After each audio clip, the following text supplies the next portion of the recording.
JD film ரிவ்யூவில் இன்று நாம் பார்க்க போடும் படம் தே கால் ஹிம் ஓஜி. இது ஒரு தெலுங்கு படம். தமிழ் டப்பிங்கில் கிடைக்கிறது நெட்ஃபிளிக்ஸில். சாகோ படத்தை தந்த சுஜித் இயக்கத்தில் வெளியாகி இருக்கும் பவன் கல்யாணின் புகழ் பாடும் ஓஜஸ் கம்பீரா தான் இந்த ஓஜி. பவனின் ரசிகர்களுக்காக அவரது ரசிகரால் உருவாக்கப்பட்ட இந்த ஓஜியில் குட் பேட் அக்லியை விட அதிக பில்டப்ஸ். ஆனாலும் பவன் கல்யாணின் ஸ்டார்டம் அத்தனையும் நியாயப்படுத்துகிறது.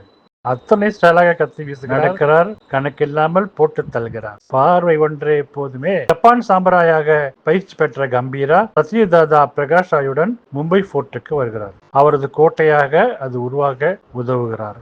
அவரது மகன் ஷாம் இறப்பிற்கு பிறகு 15 வருடம் மறைந்து வாழ்கிறார். மதுரை டாக்டர் பிரியங்கா மோகனை மணந்து ஒரு மகளுடன் அமைதியாக வாழ மீண்டும் வருகிறது வன்முறை அழைப்பு. இம்ரான் ஹஸ்மி RDS கண்டெய்னரை தேடி மீண்டும் வர யுத்தம் ஆரம்பிக்கிறது. அர்ஜுன் தாஸ் ரெட்டி என்று ஒரு எமோஷனல் கதையோட திரும்பி வந்த கம்பீரா ஒரு கூட்டத்தையே கொன்று குவிக்கிறார். சர் சர் என்று கத்தி சத்தமாக சிதறுகிறது படம் எங்கும். ரவி கே சந்திரன், மனோஜ் பெர்ஹாம்சாவின் ஒளிப்பதிவு படத்தை ஸ்லீக்காக காட்டுகிறது. தமன் பில்டப் பிஜிஎம்மில் பட்டையை கிளப்புகிறார். ஆனால் படம் முடியும் போது வரும் இந்த ஆயாசத்திற்கு யார்தான் பொறுப்பேற்பது?